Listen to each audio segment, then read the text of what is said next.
Hello everyone. So today we discuss about the return statement. अभी तक हमने क्या देखा, फंक्शन के टाइप्स क्या होते हैं, फंक्शन का यूज हम कैसे कर सकते हैं, ओके कॉम्बिनेशन में कैसे यूज कर सकते हैं, like different types of function, keyword argument function, variable length function, default parameter function. आज हम पढ़ेंगे रिटर्न स्टेटमेंट के बारे में, जो कि मैंने बोला था मैंडेटरी नहीं होती है पाइथन में। अगर मैं सी की बात करूं या जावा की बात करूं तो वहां पर हमें कुछ ना कुछ फंक्शन को हमें रिटर्न कराना पड़ता है। बेसिकली फंक्शन को बोला ही गया है कि function is a thing which accept something और रिटर्न समथिंग, मतलब एक ऐसी चीज जो भी कुछ एक्सेप्ट करता है और कुछ रिटर्न करता है। Got it guys? तो इस चीज को ध्यान में रखते हुए हम इसे डिस्कस करेंगे। तो बट यहाँ पे क्या है, पाइथन ने आपके कोडिंग को रिलायबल बनाया है, इजी बनाया है। ओके, तो इस चीज को अगर मैं नोटिस करूँ तो मुझे पता चलेगा कि पाइथन में जो फंक्शन होते हैं जो भी कोड की रीयूजिबिलिटी को बढ़ाते हैं, वहां पे आपका जो रिटर्न स्टेटमेंट है इम्पोर्टेंट है, आपको पता होना चाहिए, बट मैंडेटरी नहीं है गाइस। ओके, मैंडेटरी का मतलब क्या है, रिटर्न स्टेटमेंट के बिना भी आपका काम हो सकता है। ओके, तो देखते हैं रिटर्न स्टेटमेंट होता क्या है, इसके बारे में देखते हैं। Okay, return statement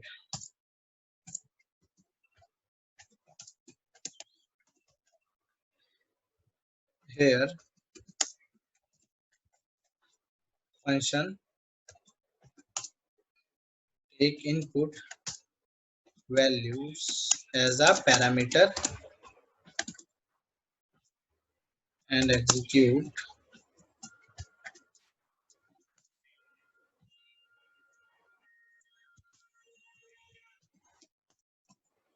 logic and execute a business logic and return output to the function. Okay, so guys basically बोला क्या गया है कि भाई यहाँ पर ऐसा लिख कॉलर फंक्शन। सपोज करो मैंने एक चीज जो आपको बताता हूँ क्या, कि मैंने आपको कुछ सामान दिया, ठीक है ना, मैंने आपको कुछ चीजें दी और मैंने बोला आपको ये डिलीवर करना है, ठीक है। तो आप डिलीवर करने गए, आपने उसे डिलीवर करा, ठीक है। अब वहां से आपको कुछ आउटपुट मिला, मतलब सपोज करो ना आपको एक एक्नॉलेज फॉर्म दिया कि हाँ मुझे सामान मिल गया है, और अब क्या होगा, वो फॉर्म आपको अपने पास रख लिया है, ठीक है। अब अगर मुझे आपसे फॉर्म चाहिए तो क्या आपसे मांगना पड़ेगा। तो अभी तक हम क्या कर रहे थे, फंक्शन में पैरामीटर डालो और आउटपुट निकालो, मतलब आप जा रहे थे डिलीवरी करके आ रहे थे, दैट्स इट, ठीक है ना, खत्म काम। मतलब काम, मतलब जो आपका टारगेट था वो क्या था, पोजीशन ए से पोजीशन बी तक सामान डिलीवर करना। अब क्या हो जाता है, अब आपको एक एक्नॉलेज भी मिल रहा है, मतलब कि आपने क्या करा, जो यूजर के पास जो आउटपुट लेके जा रहे हो वो क्या कर रहा है, आउटपुट तो रख रहा है बट उस आउटपुट को अपग्रेड करके आपको ही वापस कर दे रहा है। यानी कि अभी भी डेटा आपके पास है, आप एक फंक्शन हो, डेटा आपके ही पास है। ओके, अब मुझे आपसे जब डेटा निकालना है तो मुझे उसके लिए कुछ करना पड़ेगा। ओके, यानी कि रिटर्न स्टेटमेंट क्या करता है, फंक्शन का डेटा बिजनेस लॉजिक को एग्जीक्यूट करा के उस फंक्शन को ही रिटर्न कर देता है। मतलब कि आप एक फंक्शन हो, ठीक है, आपको बोला गया आप ये काम कर दो, मतलब ये ए से बी तक लेके जाओ, तो ठीक है आप ए से बी तक लेके गए, बी पे जो भी कुछ हुआ उसने वहां से एग्जीक्यूट करा के वापस आपको ही दे दिया वो, यानी आउटपुट भी आप ही के पास है। अभी तक क्या हो रहा था, आउटपुट कहाँ आ रहा था, जब मैं सिंपल बिजनेस लॉजिक लिख दे रहा था तो मुझे आउटपुट मिल जा रहा था, जब मैं फंक्शन को कॉल कर रहा था तो मेरा प्रिंट स्टेटमेंट के साथ मुझे आउटपुट मिल जा रहा था। यहाँ पर भी हम आउटपुट निकालने के लिए प्रिंट स्टेटमेंट करेंगे, बट यहाँ पे जो मेरा आउटपुट होगा वो कहाँ पर होगा, कॉलर फंक्शन के साथ होगा। कहाँ पर होगा, कॉलर फंक्शन के पास होगा। देखते हैं, ये देखो एक सिंपल प्रोग्राम बना के दिखाता हूँ मैं सबसे पहले आपको। सिंपल फंक्शन, ओके, क्या डेफ हेलो सिंपल, मैंने बोला ए कॉमा बी प्रिंट। अभी के लिए अगर मैं प्रिंट ना लगाऊं, यहाँ पे मैं लिख देता हूँ C equals to A plus B, that's it. Okay, और अब मैं हेलो को कॉल कराता हूँ, और मैंने यहाँ पर पैरामीटर्स पास कर दिए। ओके, सो गाइस कुछ आउटपुट नहीं आया। ओके, अब आप लोगों को पता है आउटपुट क्यों नहीं आया, क्योंकि मैंने उस आउटपुट को आउटपुट स्टेटमेंट में नहीं लिखा है। ठीक है, चलो मैं यहाँ पर प्रिंट लगा देता हूँ। ठीक है, देखो ये बोल रहा है नन, मतलब इस फंक्शन का तो रिटर्न टाइप नन है, ये क्या रिटर्न कर रहा है, आपको नन रिटर्न कर रहा है। तो ये सी की वैल्यू गई कहाँ, ऐसी कौन सी जगह पर है ये सी की वैल्यू जो ये मुझे मिल नहीं रही है। तो क्या हुआ, जब इस तरीके का कोई सिचुएशन बनता है तो मुझे आउटपुट यही निकालना पड़ता है। तो अगर नॉर्मल फंक्शन है तो ये रहा आपका आउटपुट, आउटपुट स्टेटमेंट देखिए होती है प्रिंट। तो अब अगर मैं यहाँ पर करूंगा तो देखो यहाँ पर आ रहा है 44, यहाँ पर ये एस यहाँ कॉल हुआ, ऊपर गया, ये प्रिंट हुआ, उसके बाद ये प्रिंट हुआ, तो आपको पता है इस फंक्शन का रिटर्न टाइप क्या है, नन है, तो इसीलिए नन भी दे रहा है साथ में। समझ में आएगा इस? ओके, ये था आपका simple function. Now using return statement. Okay, तो देखो रिटर्न स्टेटमेंट के साथ ये कैसे वर्क करेगा। ओके, मैंने सिंपल भाई def hello one same attribute A comma B, अब मैं सिंपल लिख रहा हूँ रिटर्न वेरिएबल नहीं a प्लस बी, सिंपल। अब देखो इसका आउटपुट कैसे आएगा, हेलो वन, यहाँ पर भी मैंने पास करा 12 कॉमा 32, ऐसे कर दो। ओके, तो इसमें अगर आप देखोगे तो भाई अब इस, चलो ये तो ऊपर वाले का आउटपुट था, सिंपल फंक्शन का आउटपुट था, यहाँ पे लिखते हैं सिंपल वैल्यू। ओके, अब क्या होगा, यहाँ पर तो आउटपुट आ ही नहीं रहा है हेलो का, मैं कहाँ पर यहाँ पे लगाऊं print statement,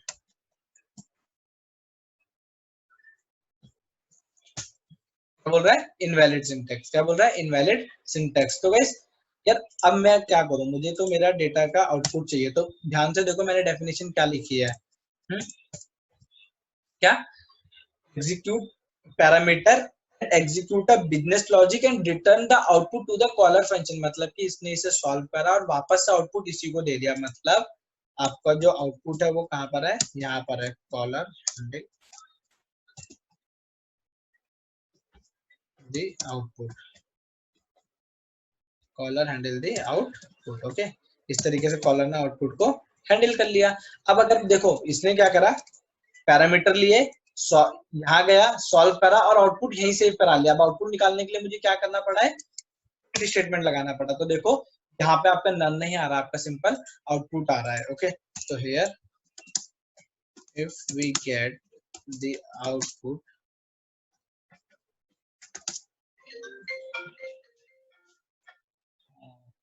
guys wait a second. Okay guys, so देखो क्या यहाँ पर क्या था, here if we get the output, okay, if we get the output while using, लिख लेते हैं इसके बारे में, return statement, then we always use print statement.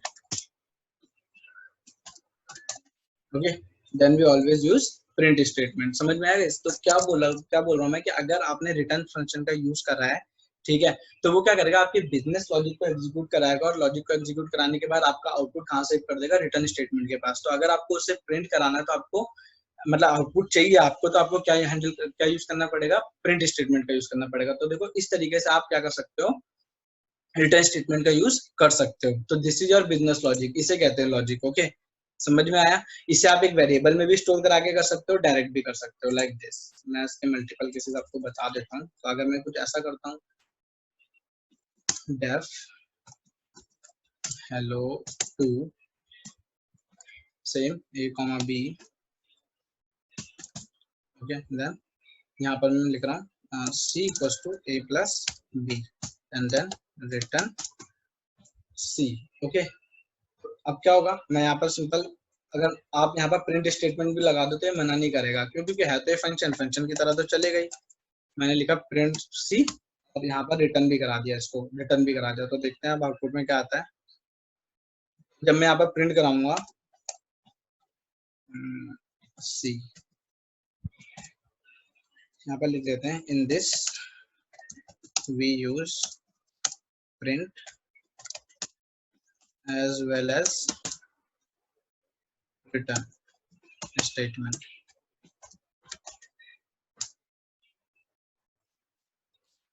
Okay, तो अब कॉल कराता हूँ इस फंक्शन को, hello to.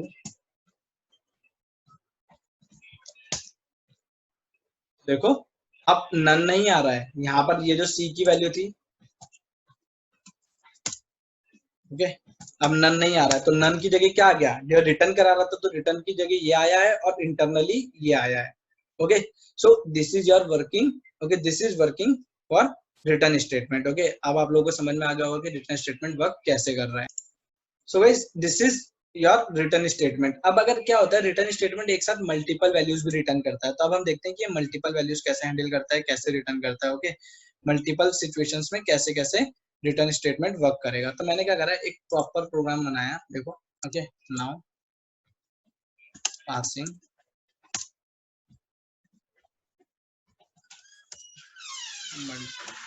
Multiple values in return statement. Okay, तो देखो मैं सिंपल, मैंने क्या करा, स्टार्ट करा डेफ, फंक्शन का नाम लगाया मैंने ऑपरेशन। ओके, इसका नाम रखा फंक्शन का ऑपरेशन। अब मैं यहाँ पर लिख रहा हूँ return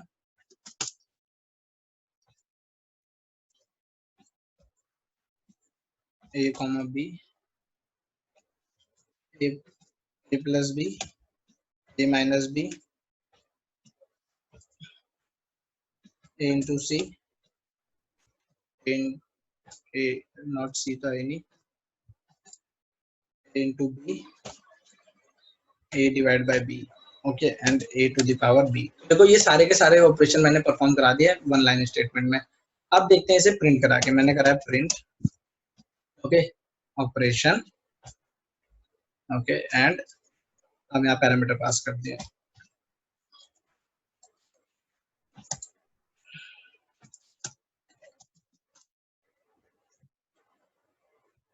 multiple values.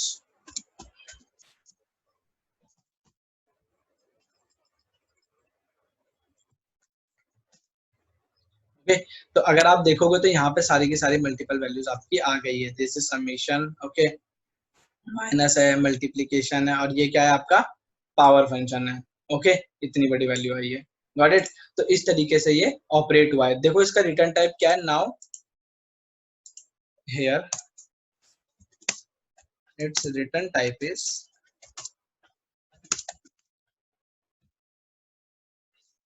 Tuple. Okay, क्या है टपल।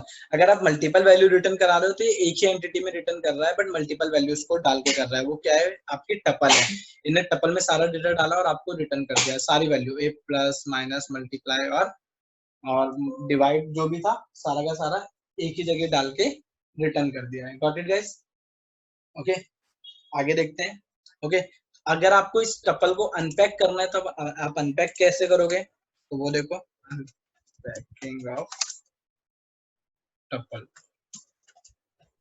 ओके, तो देखो अगर मैं फिर से इसे कॉल कराता हूँ एक बार, तो क्या था आपका ऑपरेशन, आपकी मैं पास करता हूँ यहाँ पर दिस। आपको पता है इसमें कितनी वैल्यूज आएंगी, 4 वैल्यूज आएंगी भाई। यहाँ से पता चल रहा है 1 2 3 और 1 2 3 4 5, कितनी 5 वैल्यू रिटर्न आएंगी। ठीक है, प्लस माइनस मल्टीप्लाई डिवाइड और पावर। तो मैंने क्या करा यहाँ पर 5 वेरिएबल, आपको पता है टपल आएगा, और टपल को अनपैक करने के लिए आप इस तरीके से भी कर सकते हो, A B C D E. Okay, A B C D E, तो इस तरीके से। Got it. आपने क्या करा, इसे हैंडल करा। ओके, तो अब देखते हैं इसे प्रिंट करा के। मेरे 5 वेरिएबल्स हो गए। ओके, सो देखते हैं प्रिंट ए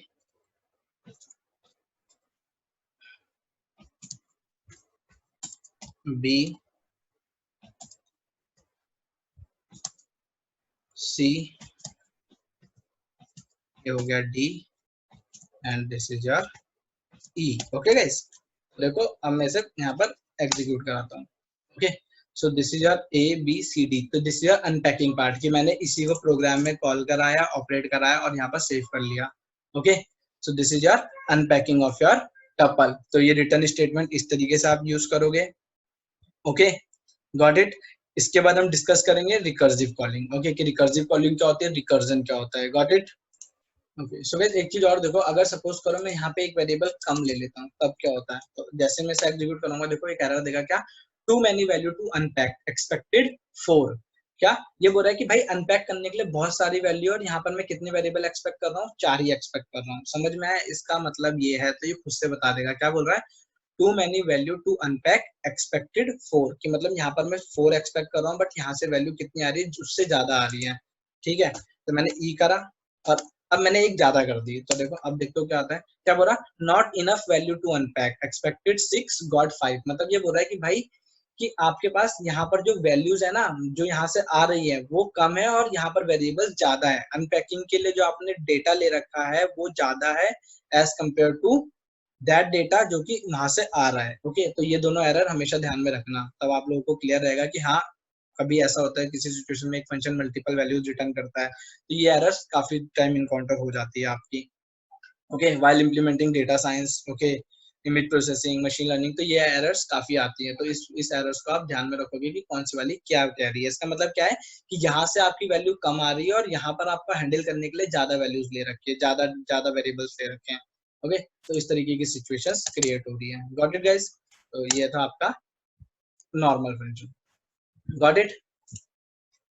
क्लियर है? आगे देखते हैं। Now we discuss about the recursive calling.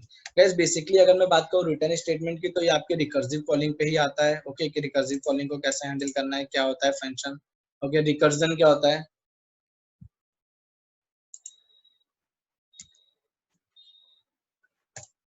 Recursion और रिकर्सिव कॉलिंग।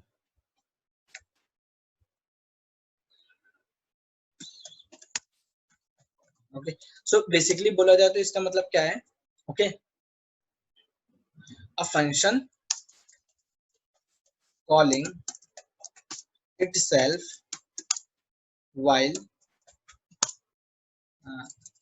while नहीं, a function calling itself। Basically अगर बोला जाए तो रिकर्सिव कॉलिंग होती है जब फंक्शन अपने आप को ही कॉल करे बार बार। ओके, कब तक?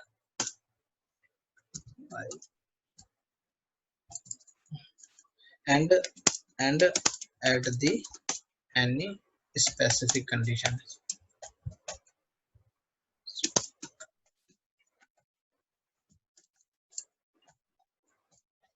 ओके, समझ में क्या बोला? A function calling itself and at any specific condition, की एक फंक्शन है आपका, वो अपने आप को कॉल करता रहेगा बार बार जब तक वो टर्मिनेट नहीं हो जाता किसी एक स्पेसिफिक कंडीशन पे।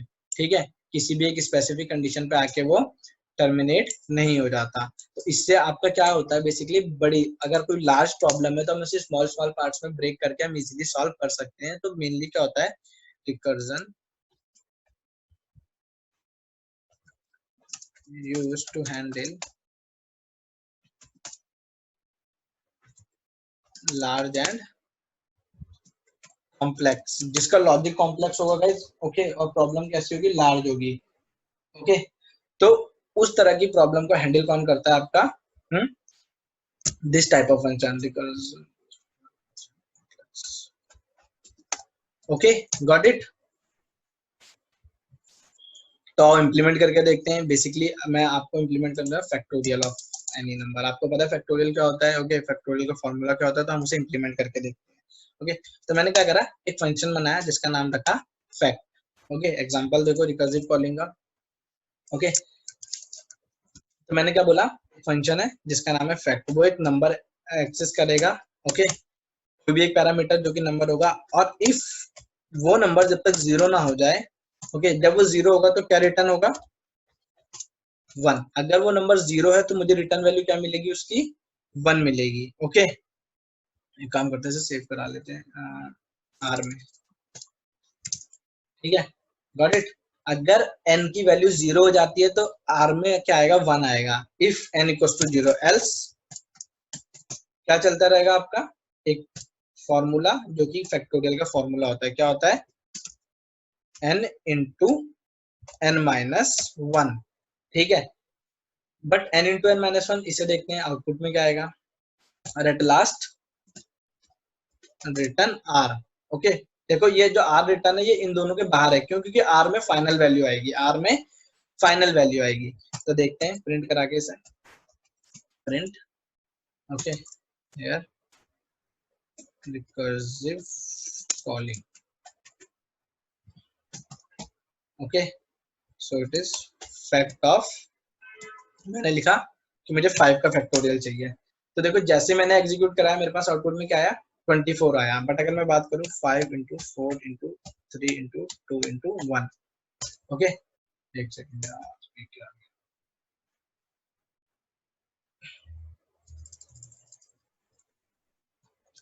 तो अगर 5 का फैक्टोरियल तो ये होता है, तो यहाँ पे कुछ तो गड़बड़ हुई है, 24 नहीं आना था मेरा आउटपुट, मेरा आउटपुट क्या आना चाहिए था, 120 आना चाहिए था, ठीक है।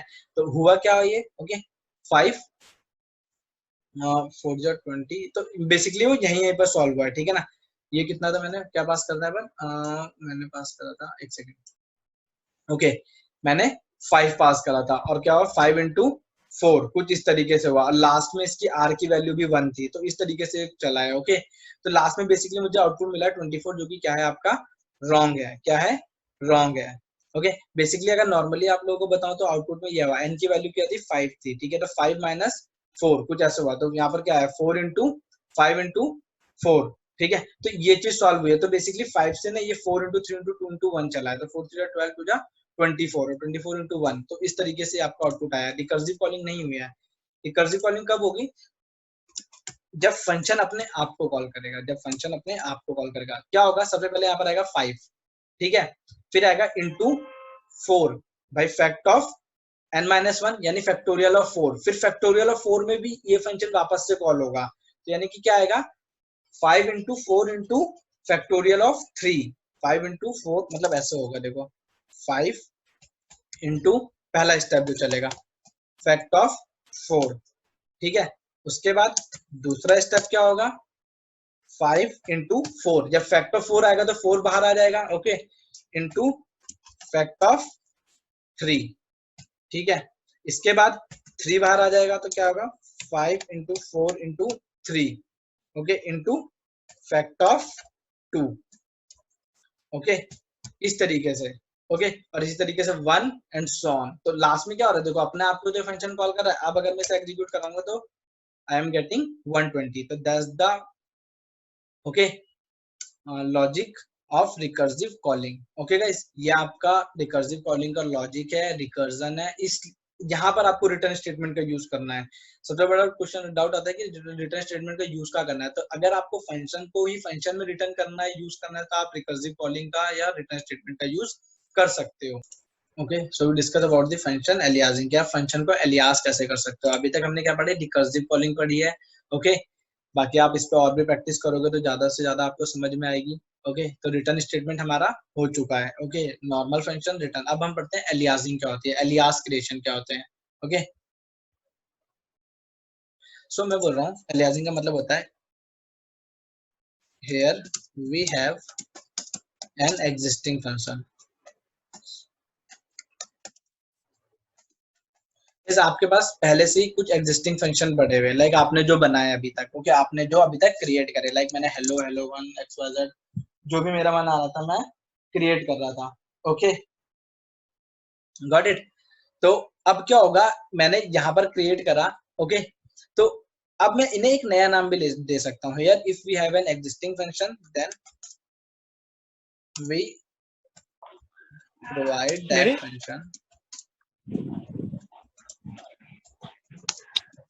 another name, okay. मैं उन फंक्शंस को एक और नाम भी दे सकता हूँ, and that name is considered as function aliasing, function alias, okay.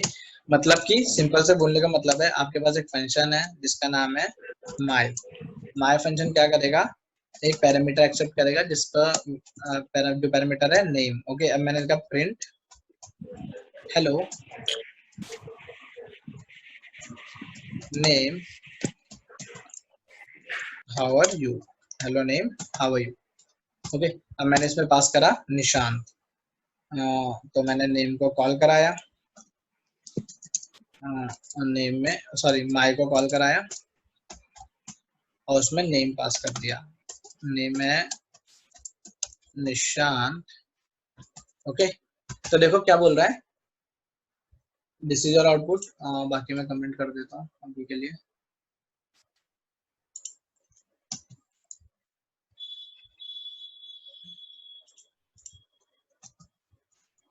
So this is your output, क्या hello Nishant how are you, okay, आ गया। अब अगर मैं चाहूँ तो क्या कर सकता हूँ, मैंने इसका एक एलियास क्रिएट करा, दिस इज एलियास क्रिएशन, मैंने माई का क्या करा, एक एलियास क्रिएट कर लिया, okay. So this is a way to create alias. Here y is a alias for my function. Okay, got it, समझ में आया? y क्या है? एलियास है my फंक्शन के लिए, तो मैंने y को कॉल कराया। ओके, तो देखो इसमें भी मुझे नेम पास करना पड़ेगा, मैंने लिया राहुल, तो ये देखो वर्क कर रहा है। तो इस तरीके से आप फंक्शन का एलियासिंग कर सकते हो। अब अगर मैं देखता हूँ, एक एलियास मैंने y बनाया और एक एलियास मैं बनाता हूँ z, ठीक है, तो अब देखते हैं इसको भी। तो z में मैंने पास करा Sam,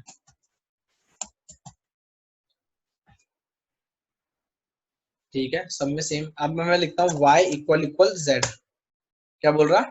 true. y equal equal z में क्या बोल रहा है? ट्रू। y इज z, क्या बोल रहा है? ट्रू। तो इससे मुझे पता चल रहा है कि ये दोनों ऑब्जेक्ट एक ही जगह से रेफरेंस कर रहे हैं। तो मतलब अगर मैं चेक करता हूँ id of y this, id of z this, और कहां से बिलोंग कर रहे हैं? id ऑफ my से। ओके, तो देखो चाहे एलियास आप कितने भी बना लो, बट आपका जो टारगेट है वो सेम रहेगा, मतलब कि सेम एड्रेस सेम ऑब्जेक्ट से रेफरेंस हो गए ये सारे के सारे। Got it? आई होप अब आप लोगों को समझ में आ गया एलियासिंग का कॉन्सेप्ट क्या है। Got it? So now we discuss the concept of global local. Okay, global क्या होता है और लोकल क्या होता है, ठीक है। अब हम थोड़ा सा एक्सेस स्पेसिफायर पढ़ेंगे कि हाँ ग्लोबल ग्लोबल वेरिएबल क्या होता है, ग्लोबल आपका कीवर्ड क्या होता है, लोकल वेरिएबल क्या होता है। ओके, मतलब हम ये पढ़ेंगे कि आप अपने जो भी वेरिएबल्स है आप एक फंक्शन के इंटरनली उन्हें कैसे यूज कर सकते हो, डेटा कैसे बेसिकली ओवरफ्लो होता है, सॉरी ओवरफ्लो बोल रहा हूँ, डेटा कैसे फ्लो होता है आपका प्रोग्राम में। तो हमें क्या क्या पढ़ना है? हमें कॉन्सेप्ट देखना है ग्लोबल वेरिएबल, ओके, उसके बाद लोकल वेरिएबल, और उसके बाद global keyword with respect to function. Okay, got it? Global variable, local variable and global keyword. एक कीवर्ड है जिसका नाम है ग्लोबल, उसका क्या वर्क होता है? सबसे पहले तो ग्लोबल वेरिएबल। ओके, इसका एग्जांपल देखते हैं। तो होता क्या है ये? Okay, the variable which are declared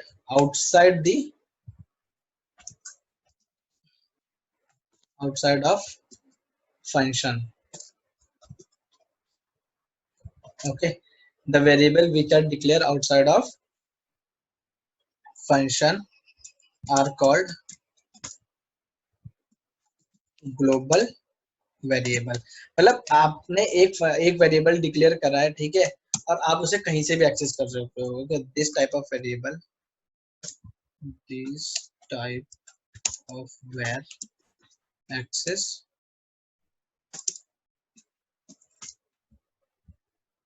in all functions, मतलब आप इसे कहीं भी किसी भी फंक्शन में यूज कर सकते हो। लाइक मैंने ये करा a equals to 10, okay, b equals to hello, okay. So ये क्या है? आपके ग्लोबल वेरिएबल्स हैं, global variable same.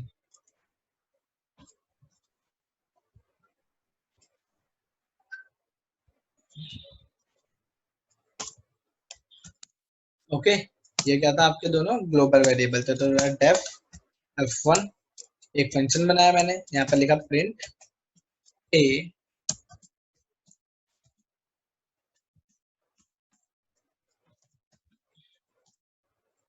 Okay, and then print b। तो इस तरीके से मैंने a और b दोनों को प्रिंट करा दिया है। अगेन एक और फंक्शन बनाते हैं f2, अगेन f3। तो देखो आप चाहे कितने फंक्शन बना लो, आप इसे कहीं भी एक्सेस कर सकते हो, कैसे भी एक्सेस कर सकते हो, ठीक है। अब अगर मैं चाहे f1 को कॉल करूं, f2 को कॉल करूं, या f3 को कॉल करूं, ओके, सब में ये कॉमन है, सब में क्या है? कॉमन है। ओके, सो हेयर यहाँ पर क्या हुआ, F1 को कॉल करा लो, चाहे F2 को करा लो, ओके, या फिर F3 को करा लो, गॉट इट। तो इस तरीके से क्या हुआ, सारा का सारा क्या हुआ, it is your global variable. हर जगह देखो कॉमन वैल्यूज है। अब बात करते हैं लोकल की, लोकल वेरिएबल, ओके। तो देखते हैं लोकल वेरिएबल क्या होता है, the variable, okay, which are declared inside a function, okay, are called local variable, okay. अगर किसी फंक्शन के अंदर कोई वेरिएबल बनेगा और उसका एक्सेस वहीं तक लिमिटेड है, ओके, तो उसे कहते हैं local variable, okay. these variables only limited inside the function, okay. So देखो कैसे, सिंपल सेम चीज, डेफ मैं लेता हूँ v1, ओके, ये एक फंक्शन है, यहाँ पे मैंने एक a को क्रिएट करा, इसकी वैल्यू दे दी मैंने 25, प्रिंट है, ओके। ये लोकल वेरिएबल है इसका, सेम डेफ v2, ओके। एक काम करते हैं, इसे यहाँ पर भी ले लेते हैं a, सेम यहाँ पर भी ले लो a, प्रिंट, यहाँ पर भी a को प्रिंट कराएंगे, def v3 a print a,